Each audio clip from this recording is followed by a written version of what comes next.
ভূমিকম্পে আফগানিস্তানে মৃতের সংখ্যা ১৪০০ ছাড়িয়েছে। চলছে উদ্ধার তৎপরতা।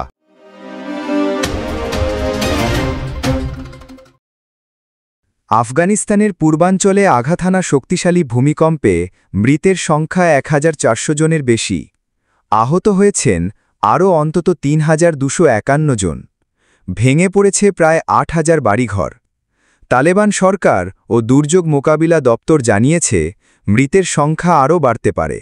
ভূমিকম্প আঘাত এনেছিল জালালাবাদ শহরের কাছে, ভূপৃষ্ঠ থেকে মাত্র ১০ কিলোমিটার গভীরে।